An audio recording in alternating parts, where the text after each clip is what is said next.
This is Rodney with ZebraScapes Landscaping Podcast. I'm here with Edwin, and we're here going to talk about trees. The trees are very valuable in this community, especially in Prescott and the high grounds. Edwin's got a vast knowledge of trees, not just cutting them and or dropping them and cleaning them up. I mean, it comes from proper cuts to health care of the tree, and you have tons of experience, and we could not be more thankful and excited to have you part of ZebraScapes. I mean, that's what this we're all about. We thrive for excellence, we strive for quality, and we're only as good as our guys here. So I'm very excited to have you part of the team and part of the podcast. Yeah, I love to be here. You know, it's easy for me to sit and talk about trees. And ZebraScapes, you know, as soon as I heard about ZebraScapes and I got your core values, actually I read, you know, on the internet about you guys. You guys wanted to give quality to the customers and just another standard, a higher level. Everything I do, I try to go at the highest level. And you guys have given me the ability to do that. You know, I take a little extra time, sit and talk with the customers and really teach them what we're doing, not just coming in and doing it, you know, teaching them what to look for, let them know when they're doing a good job and things like that. So this is a perfect fit for me. You said you're passionate about trees, and how you say it, but you can definitely see it, and that's exciting. Everybody has their passion. It's great. So tell me, like, the importance of trees, stuff that like lights you up when you see a tree. You know, it's weird. Like, trees is my thing. It was my first job in between junior high and high school. Wow. Yeah. That was my very first job, was drag and brush, and you know, the climbing aspect is fun, but, you know, obviously we need trees to live, and they're a living thing, and there's just so many different aspects and so many different things to learn, and no two trees are identical. So every day, you know, there's something different that I'm facing. It's not just a mundane everyday thing. There's just so many different things, you know, and to save somebody's tree, you know, if somebody's like, my husband planted that 40 years ago and it's dying, and then I'm able to come in and save it. Yeah. You know, that's fun. It's very gratifying. But then, you know, to climb a 100-foot pine tree that's over a house and be able to safely get it down, you know, there's a sense of satisfaction in that. So, you know, it's just fun all the way around for me. Yeah, it's interesting. You have two things. One, you're kind of a sensitive side. Let's keep a tree, keep it healthy, but also live on the edge of a tree. Yeah, that is actually the funny thing for me. Like, so customers have been drawn to me because if it's up to me, I want to save the tree. I've talked to people in neighborhoods, you know, they had a 200-year-old juniper in the state. He's like, we're going to get rid of that. And, you know, I explained, this is the best tree in the whole neighborhood. And I talked her into letting me bring it down a little bit. You know, she was happy with it. She was actually really happy she didn't do it. She didn't understand what she had. But my first goal is always to save the tree. Yeah. But if a customer needs a tree gone, or if it's a safety issue, I have no problem removing it. And I love solving that puzzle. Yeah, I get it. When I'm at clients' houses and you see a tree and they want to remove it, I personally look at two things. One, is it damaging foundations, septics, or sewers? Is it damaging the real estate? Or is it blocking an amazing mountain view? And other than that, it's hard for me to, it's like, I mean, sure, really, let's question this client, because trees are valuable. Absolutely. Yeah, it adds to your real estate value. It lowers your energy costs, and they are beautiful. You know, occasionally you do get them blocking your view and whatnot, but, you know, I've seen customers, you know, because we've had the same customers for years and years. You go back to some where you remove the tree, you know, that was on the east side of the house, and they say, my energy bill doubled, you know? So over the years, I've got to see the, you know, and flooding too, like, oh, we're getting so much more water here now because the tree's not soaking up, you know? So there's just a lot of different things to think about when you're removing a tree or adding a tree.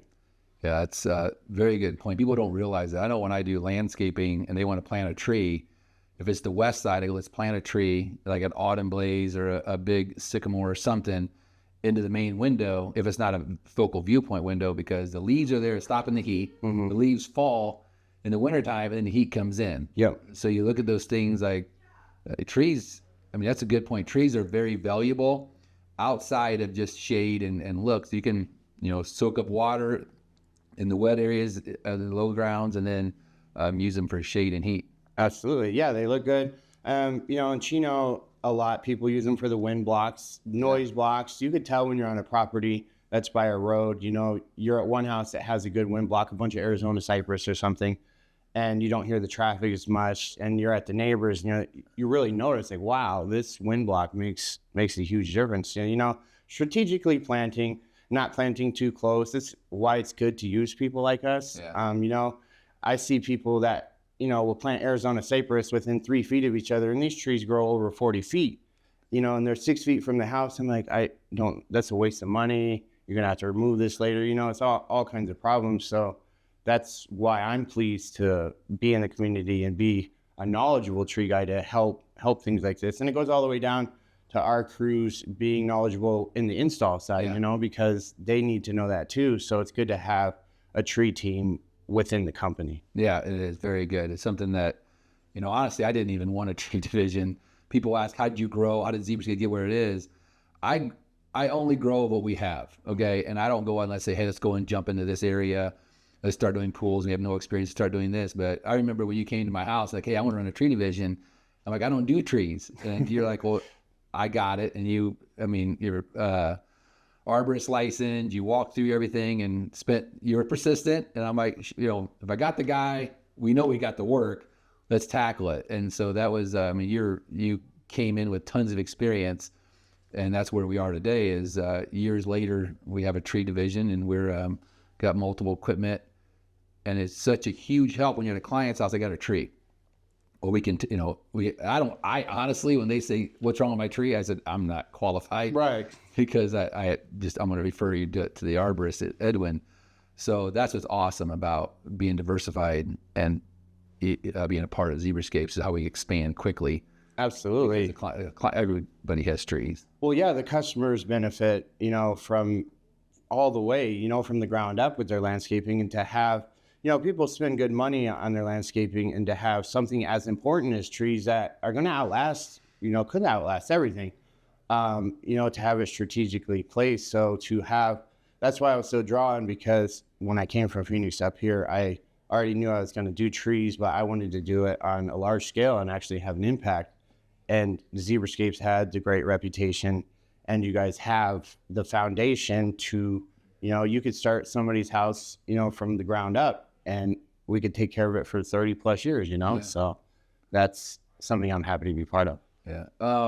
One thing you talked about is the health of the trees. So, like, how can we tell people, like, what to look for? Like, when your tree's not going the greatest. I always tell people, if you see something, say something. So we'll get a lot of calls, and the customer will say, it just died overnight. And no, it didn't, And then I'll get other customers that'll call, and they're like, oh, this, there's just 2 yellow branches here, like on Arizona cypress, say. And I'll go look at it, and it has a beetle in it, and they caught it. The other ones in the neighborhood were all dying. I'm just thinking of somebody recently.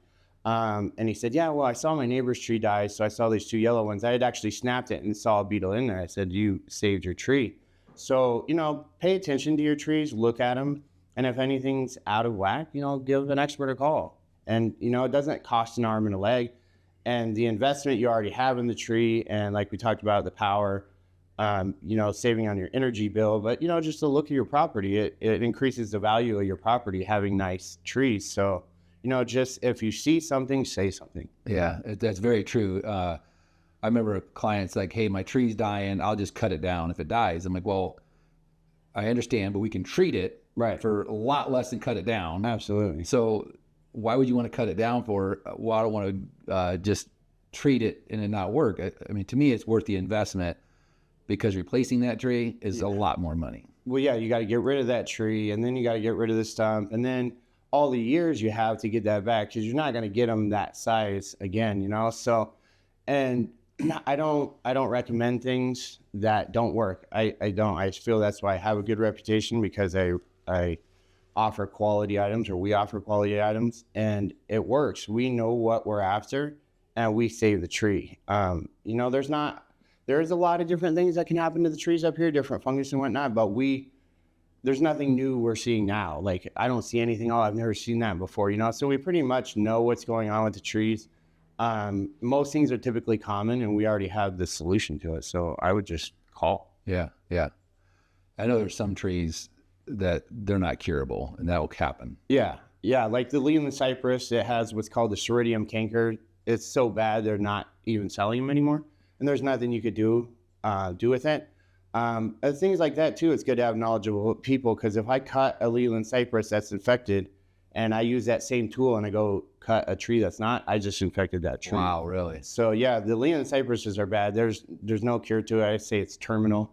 So those ones are just best to get rid of. The nurseries aren't even selling them up here anymore. Like, that's how bad it is. So yeah, some of them are not fixable, or some of them have reached a point too far gone. They call it the permanent wilting point, and you just can't save it. That's why I say, if you see something, say something. And a lot of people think that trees can't come back, especially with the pinion scale. Yeah. Some trees look horrible. I mean, horrible. And we'll take care of them and, you know, get calls in 3-4 weeks. Oh my gosh, like my tree's better. I didn't think it was possible, you know? So let us be the judge of it. People who deal with trees every day, take a look at it and let you know if it's savable or not. That's interesting. You talk about a chainsaw. So you treat the chain, you put all, or how do you stop? If someone has a tree leaning, they want to cut the dead branches off of it, what should they do before they put their blade away? Yeah, treat it with alcohol, like the rubbing alcohol and water will scrub it off. So I won't even do, if I remove a leland and I have to do another leland, I won't even use that same equipment that day. You know, on the uninfected one, I would just use a different tool. But yeah, you do treat everything with alcohol. We'll even run the blades of the chainsaw through the alcohol, but then if we're doing a tree the same day, we'll just use a different item. And then clean it later. Yeah. Gotcha. We talked a lot about the treating of the trees. What do you do? How important it is to fertilize trees, and how often you should do it? What's your thoughts on that stuff? So fertilizing is huge. You want to do it in the spring before they have all this growth. They're going to be putting out a lot of energy. They're going to be fighting bugs. So you want them to be as strong as possible. So you got a client, you got a neighbor, okay? A neighbor that has a tree that you noticed. What like you talked about Leland cypress being contagious, and you talked about pinion, if I understand, being contagious. Is that right? Yeah, with the scale. So what if you have a neighbor or 2 houses down that have scale? What would you do if you're a client and you're trying to keep your trees on top and great, and you see your neighbors like that? So, and this will actually go into fertilization. Keep your trees, and you know, I don't want it to sound bad, but keep your trees healthier than your neighbors, because bugs go for the weak trees. They can sense the weak trees, the stressed out trees. So if you're keeping your trees fertilized, you're keeping them watered properly, and they're not under a lot of stress, the bugs are going to go somewhere else. They're going to go to the easier trees. So yeah, I would definitely, there are preventative things that you could do for scale and whatnot. You could drench, you know, even if you don't have it, it's not going to hurt your tree. And some people do that. Some people, you know, have made a large investment on their properties and don't want anything to happen to their trees. So there is preventative maintenance, but let nature do its thing, you know, give it supplemental water, give it fertilizer, and just keep your trees healthier than the trees around it, and the bugs will go other directions. Gotcha. So kind of like put it in the human standpoint, you have if there's a flu going around, start taking vitamins. Exactly. Yeah. To keep you stay immune to it. Yeah. You know, like somebody who's healthy, strong athlete, eats well, exercises, they're not going to get the sickness, you know, as easily as others. So yeah, it is the same exact concept. That's great. Well, Edwin, I want to appreciate you joining. I learned a lot, even though I've been doing this for many years, just watching you work, and very knowledgeable. And it's exciting to have you part of ZebraScapes and part of this podcast. And I want to have you over again and talk about fertilizing and what can we do. So we'll meet up again. Appreciate it. My pleasure. Thank you, Rodney. Thanks for tuning in to Landscaping with ZebraScapes. We hope you found today's episode helpful and inspiring to your landscaping projects. For more tips and resources, and to learn how ZebraScapes can help you transform your outdoor space, visit our website, www.zebrascapes.com. Until then, happy landscaping.